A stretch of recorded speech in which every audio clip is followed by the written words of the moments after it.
News 7 Rajasthan देख रहे सभी दर्शकों को मेरा नमस्कार। और सांसद जौनपुरिया हमारे साथ हैं। लगातार आप लोग भी कमेंट और मैसेज करते हैं। साहब, क्षेत्र के बहुत सारे ऐसे मुद्दे हैं जिनको इग्नोर करते आ रहे हैं सांसद जौनपुरिया, और बहुत सारी ऐसी योजनाएं हैं जो केंद्र की योजनाएं हैं लेकिन धरातल पर उनका इम्पैक्ट जो है वो नजर नहीं आ रहा है। सर, केंद्र की योजनाओं को लेकर के जन आक्रोश रैली भी आप निकाल रहे हैं, राज्य सरकार के खिलाफ भी आप बहुत कुछ हल्ला बोल रहे हैं, वो भी भारत जोड़ो यात्रा निकाल रहे हैं। केंद्र और राज्य के बीच में जनता कहीं ना कहीं अपने आप को उलझा हुआ महसूस कर रही है और ठगा हुआ महसूस कर रही है, क्योंकि जनता के काम तो हो नहीं रहे धरातल पर।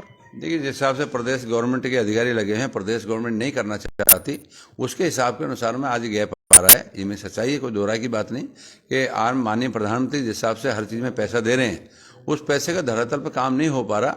और आज हम ये कह सकते हैं, जल जीवन मिशन के अंदर में आज हमारे मंत्री ने 27,000 करोड़ रुपए दिया हुआ है, लेकिन उसके बाद भी आज भी प्रदेश की गवर्नमेंट उसको लिंगर ऑन करे जा रही है। अभी वो कह रहे हैं हमारे टेंडर नहीं हो पा रहे, कभी टेंडरिंग में डिले होती जा रही है, और अपना जो उसका शेयर का पैसा है उस पैसे को कहीं ना कहीं वो अनभिज्ञता दिखाई दे रही है। तो कभी 2026 तक ले जा रहे हैं, 2025 तक ले जा रहे हैं, जबकि माननीय प्रधानमंत्री कहा कि 2023 तक इसको कंप्लीट करें। उसकी सारी व्यवस्था दी हुई है, सारा पैसा दे रखा है, तो अब ये प्रदेश की गवर्नमेंट को करना क्या करना है। जेजेएम और अमृत योजना बहुत बहुउद्देशीय परियोजनाएं हैं। जल शक्ति मंत्रालय आप लोगों ने अलग से बना रखा है। पाचना को लेकर के पहली बार अभी लोकसभा में एक मुद्दा जरूर उठा था। तो सर, ये योजनाएं अगर धरातल पर नहीं आएंगी तो जनता का पैसा तो बर्बाद हो रहा है। पाचना को लेकर के कुछ नहीं हो रहा। खुद सूबे के मुखिया इस बात को कह रहे हैं कि साहब ठेकेदारों की गोद में बैठे हुए हैं सारे अधिकारी, तो फिर काम कैसे चलेगा। देखिए, मैं समझता हूँ, मैंने आपको बताया था, जहां तक अपने क्षेत्र की मैं बात करूं, अपने क्षेत्र में हमने बताया कि 177 गांव हमने लिए हुए हैं जो अपने ईसरदा बांध में लेके हैं। बाकी का हम ये कह रहे हैं लोकल सोर्स की बात कर रहे हैं, लेकिन अभी भी हमने ये बात की है कि लोकल सोर्स का पानी नहीं मिल पाएगा, क्योंकि बावनवास में, सवाई माधोपुर में कई जगह ऐसे हैं जहाँ खारा पानी है। तो अभी हमने व्यवस्था की है, इनके सुबोध अग्रवाल हैं जो इनके सेक्रेटरी लेवल के अधिकारी हैं, मैंने उनसे भी बात की है, इन सब पे मैंने बात की है। माननीय मंत्री हमारे गजेंद्र शेखावत है, उनसे मैंने बात की है, और मैं चाहता हूं कि हमें दो ही तरह से पानी मिले, या तो ईसरदा का मिले या चंबल का मिले। तो अभी भी मैं इस बात कर रही हूँ, आप चंबल के परियोजना से इसका वो बनाइए। एसपीएमएल कंपनी है जिसका पहले नांदोती गंगापुर का काम था, मैंने उनसे भी कहा मंत्री से उसको शॉर्ट आउट करो। मंत्री ने मैं कहा कि हमें शॉर्ट आउट करने की जरूरत नहीं है, आज वो जिले में काम कर रहा है, मेरे टोंक में वो काम कर रहा है, प्रदेश में काम कर रहा है।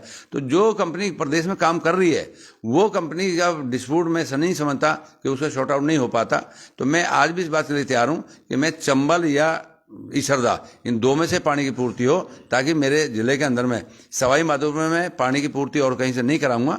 मैं दो जगह वो है, इसी बात पे पूरा हुए ताकि वो पानी मिले हमें। ईआरसीपी को लेकर के भ्रम की स्थिति क्यों है? राज्य सरकार कुछ और कहता है, केंद्र सरकार कुछ और कहती है। मैं समझता हूँ ईआरसीपी पे कहीं कोई दिक्कत नहीं है। आज क्लैरिफिकेशन ही नहीं हो पा रहा। मैं कहूँ क्लैरिफिकेशन ये है, माननीय प्रधानमंत्री जिस चीज की घोषणा करते हैं, आज भली बात ही आप इस प्रदेश के अंदर में देख रहे हैं कि जिस हिसाब से सारी सड़कें बनी हैं, आज करीब 2000 करोड़ की सड़कें बना के हमें समर्पित की हैं। आज 1 लाख करोड़ की जो बॉम्बे एक्सप्रेस बन रहा है उसमें प्रदेश की गवर्नमेंट का या प्रदेश का कोई हिस्सा नहीं है। जो नहीं है उन सब में हम काम कर रहे हैं, लेकिन जहाँ कहीं उन्हें अपना शेयर देना है उनमें वो पीछे हटते जा रहे हैं। ईआरसीपी का खुद माननीय प्रधानमंत्री ने डिक्लेयर किया है, और उन्होंने कहा है, अगर कहा है तो आप चाइना जैसे बॉर्डर पे -डिग्री टेम्परेचर में हम रोड बना सकते हैं, हम पानी दे सकते हैं, तो यहाँ के पानी में कौन मना करेगा। आज सबसे बड़ी बात है, प्रदेश की गवर्नमेंट कहीं भी अपनी हिस्सेदारी देने को तैयार नहीं है।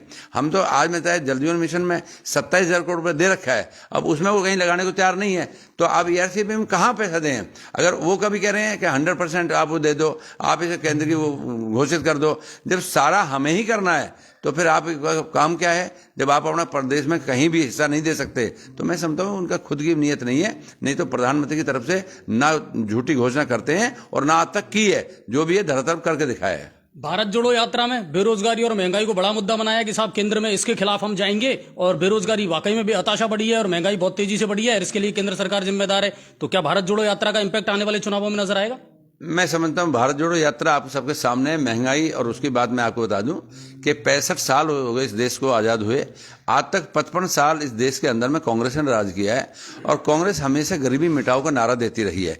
आज मैं समझता हूँ पिछले 8 साल के अंदर में जो माननीय प्रधानमंत्री ने किसान को, मजदूर को, हर आदमी को जो मजबूत किया है, आज आप मान के चलो 52 लाख करोड़ रुपए लेके, जो आज की डेट में कांग्रेस के शासन में होता था कि 2 लाख करोड़ और दे दो, 5 लाख करोड़ और दे दो, बढ़ाई जा रहे थे, उनका कभी वापसी का नहीं नाम लिया। दिया। आज मैं समझता हूं मेरे जिले के अंदर में करीब 120 करोड़ रुपए राजीव का समूह के नाते एक गांव गली गली में पैसा घुमा हुआ है। आज मैं कह सकता हूं जो 5 रुपए सैकड़े, 10 रुपए सैकड़े, 3 रुपए सैकड़े जो ब्याज पे पैसा मिलता था वो खत्म हो गया। और आज ये कह सकते हैं मेरी आम महिला जो आखिरी गली में बैठी है वो महिला भी माननीय प्रधानमंत्री को नमन करते हुए कह रही है कि 50,000 रुपए मैं दे सकती हूँ, 20,000 रुपए मैं दे सकती हूँ, और गांव गांव गली गली में पैसा पहुंचा हुआ। ये माननीय प्रधानमंत्री काम करने के नाम गरीबी मिटाओ पे मैंने बता दी जिंदगी बीत गई कांग्रेस को। अगर 10 साल कांग्रेस और राज कर जाए तो देश गुलाम होता है। इन बातों में ये हालात बने पड़े थे। संसदीय क्षेत्र सवाई माधोपुर और टोंक दोनों ही इंपॉर्टेंट संसदीय क्षेत्र है। वहां से आप आते हैं और वहां के दो मुद्दे हैं जो अदालतों के पेच में फंसे हुए हैं, अदालतों के फैसले आने के बाद भी। सबसे पहले अवैध बजरी खनन, एनजीटी की ग्रीन सिग्नल मिल गया, सुप्रीम कोर्ट ने इजाजत दे दी कि भाई करिए आप, उसके बावजूद भी फाइलें लटकी हुई हैं और माफिया पनप रहा है। इस माफिया को पनपाने में कहीं ना कहीं प्रशासन भी उतना ही जिम्मेदार है और जनप्रतिनिधि भी उतना ही जिम्मेदार है। मैं समझता हूं जिस हिसाब से माननीय मुख्यमंत्री जी ने एमएलए को छूट दे रखी है। आज ताजुब बात यह है, गंगापुर से विधायक हैं माननीय रामकेश मीणा जी। रामकेश मीणा जी आज अशोक गहलोत के लीगल एडवाइजर लगे हुए हैं। अब ये दुनिया को हंसी आती है कि कहीं कहीं कोई पद ऐसे दे रखे हैं कि जो जयपुर में जाके बैठ जाएं, कुर्सी में वो भी डाल के बैठ जाएं। सिर्फ और सिर्फ एक बात की छूट दे रखी है कि माननीय मुख्यमंत्री जी ने ये बात कर रखा है एमएलए खुश रहने चाहिए, मेरी गवर्नमेंट चलनी चाहिए, जो मर्जी लूटो। आज बजरी खनन का मैं आपको ये कह सकता हूँ, बजरी खनन का इतना अवैध रूप से हो रहा है। गाँव के जो जमीनें हैं, जो उनकी मलकियत जमीन है, उनके ऊपर जा जाकर धिना मस्ती बजरी के ठेकेदारों के पीछे एक गाड़ी बस भर भर के पुलिस वाली चल रहे हैं और उनकी पूरी मदद कर रही है। मैं कहता हूँ ताजुब बात है, रोडों पर नाके लगा रखे हैं बजरी वालों ने, फिर भी प्रशासन हटाने को तैयार नहीं है। तो मैं समझता हूँ इतना बुरा हाल आज तक शायद पहले कभी नहीं हुआ जिस हिसाब से प्रशासन और बजरी माफिया जो इकट्ठे हो रखे हैं और आम जनता पिसती जा रही है। ये बहुत दुखद बात है। पाचना का भी वही है, अदालत का आदेश आ गया, उसके बावजूद भी जो डेडलाइन दी थी वो भी कल निकल गई 29 तारीख को। लेकिन एक वर्ग कह रहा है कि वो लगातार पाचना पर पहरा दे रहा है और दूसरा वर्ग चाहता है कि नहीं साहब कमांड एरिया को पानी मिले। पाचना को लेकर के, बजरी को लेकर के आपने कभी संसद में इस तरह के मुद्दे क्यों नहीं उठाए कि भाई इस पर एक पहल हो और लोगों को एक राहत मिले इन चीजों में? मैं समझता हूँ ये सारे मुद्दे ऐसे हैं जो धरातल पे यहीं समझते हैं, यहीं लोगों में आपस में बैठ के बातचीत होने से होंगे। तो ये तो प्रदेश गवर्नमेंट का मामला है, इसको सेंटर में लोकसभा में उठाने का कोई मुद्दा नहीं है। अपराध और इसमें एक नशे का कारोबार वो भी तेजी से बढ़ा है और अब तो हलकों में ये भी चर्चा होने लगी है, प्रशासनिक अधिकारी इस बात को कहते हैं कि साहब काम करने ही नहीं दिया जाता। देखिए मैं समझता हूँ जिस हिसाब से प्रदेश की गवर्नमेंट ने आज से 20 साल पहले पंजाब में उदाहरण बना था कि पंजाब के अंदर में जिस हिसाब से पूरा स्मैक और गांजे में सब कुछ बर्बाद हो गया था, आज राजस्थान प्रदेश पिछले 3 साल से उसमें चल रहा है। और मैं समझता हूँ आज हर तीसरी गली में, चौथी घर में आज स्मैक बिक्री है। और स्मैक जो आदमी बेचता है पीता है, मेरे 14-14 साल के बच्चे, 12-12 साल के बच्चे आज हमारे खराब होते जा रहे हैं। और जो बच्चा स्मैक पीता है, गांजा पीता है, सुल्फा पीता है, स्मैक पीता है, ये अपने घर के बीवी बच्चों के कपड़े तक भी बेच जाते हैं। इनके लिए कोई वो नहीं है। सबसे बड़ी बात है उनकी नशाखोरी।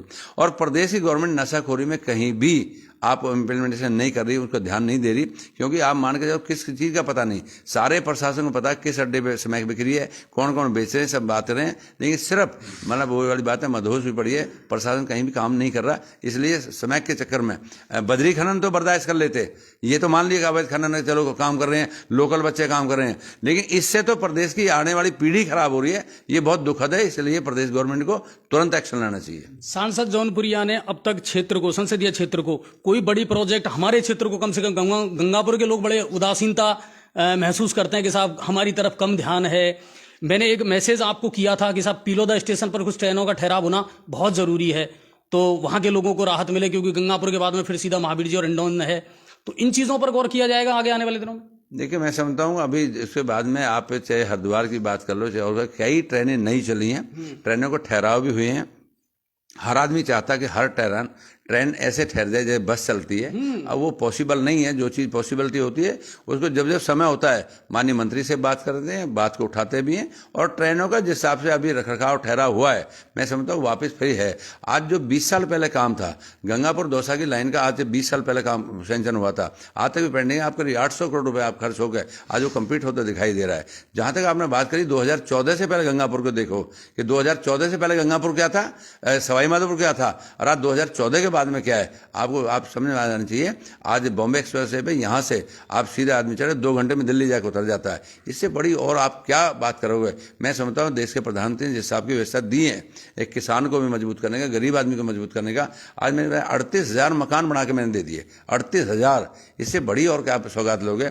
आज मैंने बताया समूह के नाते 120 करोड़ रुपए मैंने आपको बताया है। आज जल जीवन मिशन के नाते 27,000 करोड़ रुपए हमने प्रदेश को दे रखे, 1100 करोड़ रुपए अपने जिले में दे रखे हैं। आज मैं ये बात कहूं कि जिस हिसाब से आम आदमी के पास पैसा पहुंचा हुआ है, अभी 249 करोड़ रुपए का करीब 4 महीने पहले हमने लोन बांटा है, जो एक पशु का लोन भी, केसी कार्ड के भी नाते भी, किसान को भी। आज हर तरह से जो किसान की फसल, मतलब जो समर्थन मूल्य था, जिसपे 1 साल तक किसान भी आंदोलन करते रहे, 5250 रुपये रेट था। मेरे किसान की सरसों 8,000 रुपये तक बिकी, 7.5 तक बिकी, 7 तक बिकी, 6700 रुपये बिकी। इससे बड़ी बात और क्या हो सकती है। किसान को मजबूत करने को, गरीब को मजबूत करने के लिए ये एक चीज नहीं है, अनेकों चीज हमने दी है, जिससे आज किसान मजबूत होता दिखाई दे रहा है और एक गरीब आदमी को संबल मिल रहा है। अच्छा सांसद महोदय, राज्य सरकार के साथ में सामंजस्य होना भी जरूरी है। आप मंत्रियों से, अधिकारियों से बात करते हैं, प्रशासनिक अधिकारियों को, भाई इतने सारे काम पेंडिंग पड़े हैं, इनको करें आप। क्योंकि आप जब एक बात कह रहे हैं कि साहब राज्य सरकार तो चलो सुस्ती है, लेकिन कम से कम सांसद होने के नाते आपका भी उतना ही हकूक बनता है कि उनसे बात करें और उनसे फीडबैक लें। मैं ये कह सकता हूँ सांसद होने के नाते मेरे नरेगा में जो पिछले 5 साल मैंने काम किए थे, आज मेरे वो काम नहीं हो रहे, मैं खुद बहुत चिंता हूं। और उसके लिए अपर्णा अरोड़ा इनकी सेक्रेटरी लेवल की है, उनसे मैं खुद से मिल लिया। उनसे नीचे शिवांगिनी थी डायरेक्टर, उससे मैं मिल लिया। उषा शर्मा आज की डेट में CS है, मैं उनसे पर्सनली एक बार ने कई बार मिला है। तो मैं अपने काम की चिंता जितनी करता हूं, मैं आपको क्या बताऊं, लेकिन मुझे मालूम है। आज मैं आपको बताऊं, पानी के लिए माननीय सुबोध अग्रवाल जी इनके सबसे सीनियर अधिकारी हैं, उन सबसे मैंने एक बार नहीं 10 बार मीटिंग कर ली। उनके चीफ इंजीनियर को बुला के उनके साथ 10 बार मीटिंग कर ली। तो ये सब चीज़, हालांकि CS उषा शर्मा जी ने कहा कि सांसद आज तक तो कोई आया नहीं MP, मैं नहीं आया, लेकिन मैं आपके पास आ रहा हूँ ना, मुझे कोई एतराज़ नहीं है, क्योंकि मेरे काम नहीं हो पा रहे। आज मेरे दाजू की बात ये है कि दोनों जिलों में जो CEO हैं वो CEO IAS हैं डायरेक्टर।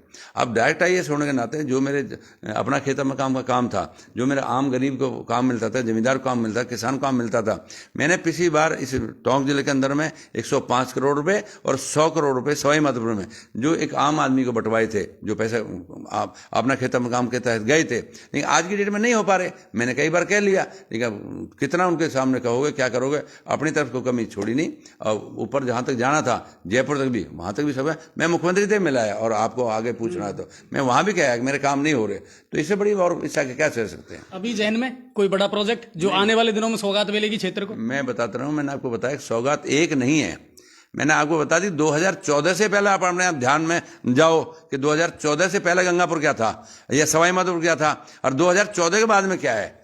तो ये सारी बड़ी योजनाएं इंफ्रास्ट्रक्चर के मामले में कुछ मिलेगा ऐसा? रोड की जो चौड़ाई मैंने आपको बता दी, मैं एक चीज नहीं है, मैंने आपको बता दी। कभी मैंने 2000 करोड़ की आपको सड़कें बना दी, जो कभी सोच नहीं सकते थे। आज हमीर ब्रिज का आज का नहीं है, आजादी से टाइम का है।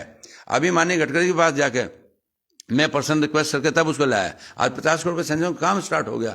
मैं कहूँ बहुत चीजें हैं। तो 2014 से रब के आप बीच में देखोगे ना, तो बहुत कुछ अंतर हुआ है, किसान संपन्न होता दिखाई दे रहा है। चलिए, कुल मिलाकर के यह है कि केंद्र की योजनाएं बहुत हैं, उद्देश्य बहुत हैं। आने वाले दिनों में इसका इंपैक्ट क्या होगा। 2023 के चुनाव नजदीक हैं और 2024 में भी लोकसभा के चुनावों में इन चीजों का जो है इंपैक्ट देखने को जरूर मिलेगा। बहुत बहुत धन्यवाद आप सभी का। मेरे पास को भंडार को और चीज चाहिए, मैं एक चीज बता दूं।